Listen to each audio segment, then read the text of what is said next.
Press meet పెట్టాలి. ఎక్కడ? ఆయన ప్యాలెస్ దగ్గర లోపల ఒక రూమ్‌లోకి ఒక నలుగురు విలేకరులను పిలిసి మైకుల ముందు పెట్టుకొని మాట్లాడడం కాదండి. జనాల్లోకి రావాలి. మరి అంబటి రాంబాబు ప్రెస్ మీట్ గురించి అసలు మీ అభిప్రాయం ఏంటి? ఓ పక్కన అసలు దేనిలోనూ తగ్గేదేలు, వెనకడుగేసే ప్రసక్తే లేదు. గొంతులో ప్రాణం ఉన్నంత కాలం జగన్మోహన్ రెడ్డి వెంట నడుస్తాను, ఈ ప్రభుత్వాన్ని ఎండగడతానని చెప్పి మాట్లాడుతున్నాడు. అసలు ఎలా చూడొచ్చు? ఒక మహిళగా మీరు ఎలా రియాక్ట్ అవుతారు దాని మీద? తగ్గేదే లేదు అనే అంబటి రాంబాబు గారు మాటల్లో వాస్తవం ఉంది కదండి. అంతకుముందు సంజన, సుకన్య విషయాల్లో వీడియో కాల్స్ గంటకొస్తావా, లేకపోతే 2 గంటలకు వస్తావా, ఒక నైట్కి వస్తావా అని మాట్లాడిన విషయాల్లో తగ్గేదే లేదు ఆయన. హ్మ్. తర్వాత వాళ్ళు ప్రభుత్వం వైసీపీ గవర్నమెంట్ ఉన్నన్నాళ్ళు ప్రజల్ని ఇబ్బంది పెట్టి ఎన్ని కష్టాలు పాలు చేశారో అలాంటి విషయాల్లో తగ్గేదే లేదు.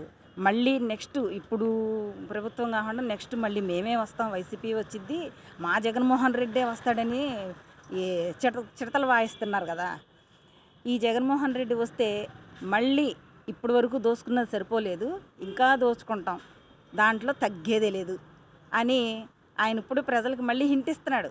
మేము వస్తాం, మళ్ళీ తగ్గేదే లేదు, దోచుకుంటాం, దాచుకుంటాం, అలాంటి విషయాల్లో తగ్గేదే లేదని చెప్తున్నాడు ఆయన. అసలు నా గొంతులో ప్రాణం ఉన్నంత వరకు నా గుండెకాయ కోసినా సరే జగన్మోహన్ రెడ్డి పేరే వస్తుంది.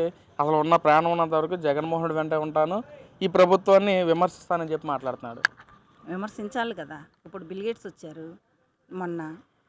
బిల్గేట్స్ వస్తే మన రాష్ట్రానికి పెట్టుబడులు పెట్టడానికి వచ్చారు. ఇంకా ఈయన వచ్చారని చెప్పేసి ఇంకా ఒక నలుగురు వస్తారేమోనని ఇప్పుడు రాష్ట్రాన్ని నాశనం చేసే ఉద్దేశంతో వాళ్ళు ఉన్నారు. ప్రశ్నిస్తారు. ఎందుకు? తప్పు చేసిన వాళ్ళు ప్రశ్నించరు. ఎవరైతే నిజాయితీగా పనిచేస్తున్నారో, ఎవరైతే రాష్ట్రాన్ని బాగు చేయాలని ముందుకు నడుస్తున్నారో వాళ్ళని ప్రశ్నిస్తారు.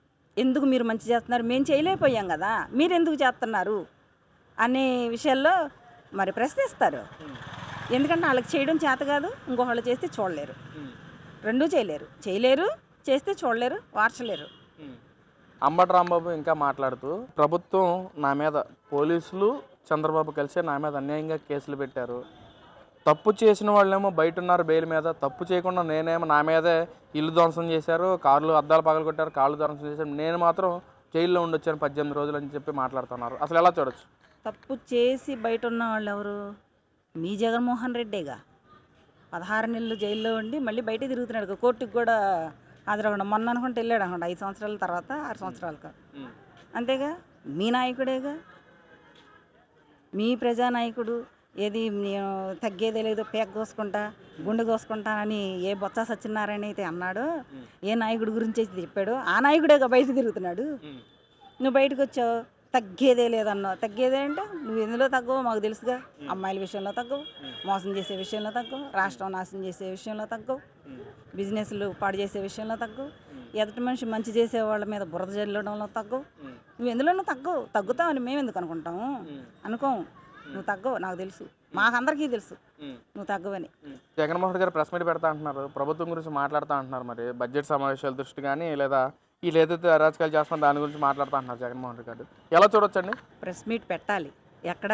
ఆయన ప్యాలెస్ దగ్గర లోపల ఒక రూమ్లోకి ఒక నలుగురు విలేకరులను పిలిచి మైకుల ముందు పెట్టుకొని మాట్లాడడం కాదండి. జనాల్లోకి రావాలి, వచ్చి జనాల్లో మాట్లాడమనండి.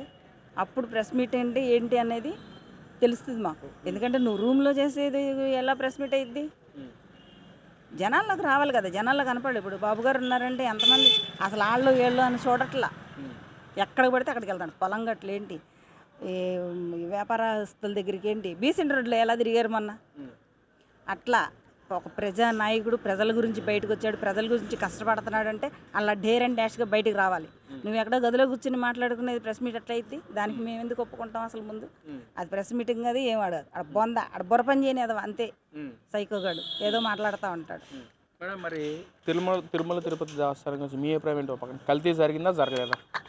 జరిగిందని సిబిసిఐడి వాళ్ళు రిపోర్ట్ ఇచ్చిన తర్వాత కూడా ఇంకా అట్లా వటోరించుకొని ఏంటి ఈయన బొత్స సత్యనారాయణ ఏంటి హెరిటేజ్ చీజ్ ప్యాకెట్ తీసుకుని అదే గీ అని చెప్పి మాట్లాడుతున్నాడు.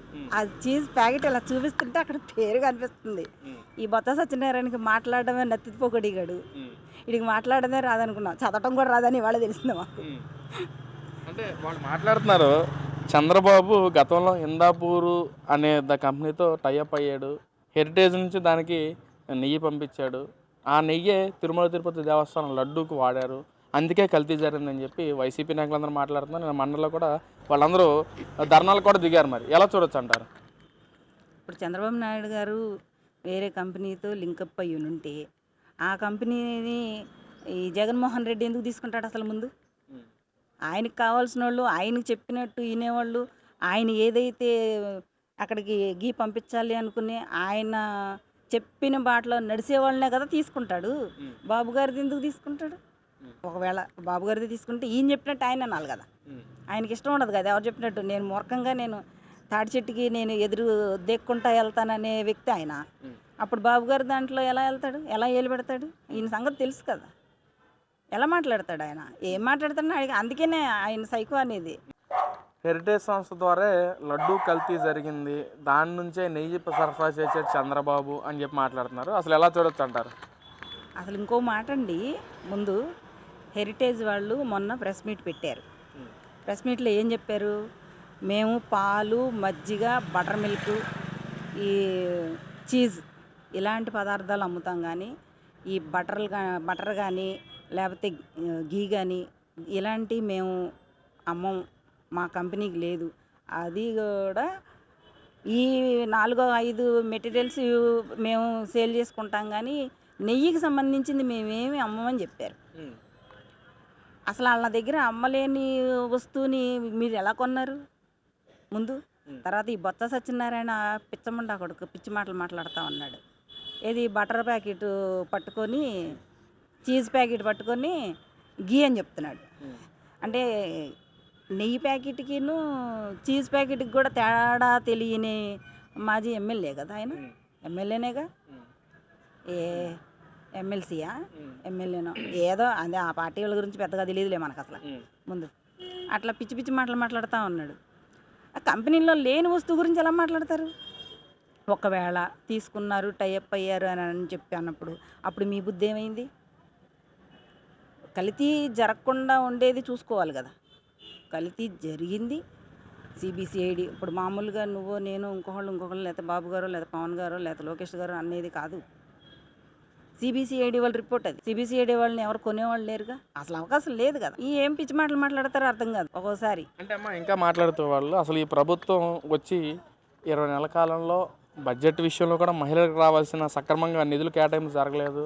మా ప్రభుత్వంలో మహిళలకే పెద్ద పెట్టేసాం, మేము మహిళల సాధికారత చేసిన వ్యక్తి ఎవరు ఉన్నారంటే జగన్మోహన్ రెడ్డి అని చెప్పి మాట్లాడుతున్నారు వైసీపీ నాయకులు కానీ జగన్మోహన్ రెడ్డి కానీ. ఎలా చూడొచ్చు అంటారు? మహిళలకు పెద్దపేట వేసింది ఏంటంటే ఏది?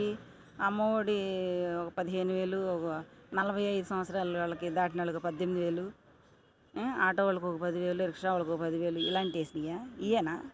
ఇయేనా మా భవిష్యత్తు, మా పిల్లల భవిష్యత్తు? నెక్స్ట్ జనరేషన్కి భవిష్యత్తు ఉండాలి అని ఆలోచించాలి. కానీ నువ్వు ఇచ్చే 10,000, 15,000 ముష్టి మాకెందుకు? 50,000 ఫీజు పిల్లలకి, నువ్వు ఇచ్చే 15,000లో మళ్ళీ 3,000 కట్ చేసి 12,000 ఇచ్చావు. 50,000లో 12,000 ఇస్తే కత్తి 28,000 ఎవడు కడతాడు? మేము కాదా కట్టుకునేది? అవి కట్టుకోలేమా? 38,000 నీ ముష్టి కోసం మేము ఎదురు చూడాల. నువ్వేదో ముష్టి పారేసి జనాల్ని ఆకట్టేసుకున్నాను, నేను డబ్బులు పంచాను కాబట్టి వీళ్ళందరూ నా వైపే ఉంటారు అనుకున్నావు. కానీ మాకు ఇవాళ మేము ఖర్చు పెట్టుకునేది కాదు, రేపు మా పిల్లల భవిష్యత్తు బాగుండాలని నిన్ను ఒక్క తనుదంతే 11 సీట్లతో పక్కన పడ్డావు. ఇంకా సిగ్గు సరం లేదు ఈయనకి అసలు. అని అలా మాట్లాడాలంటే కూడా అసహ్యంగా ఉంది.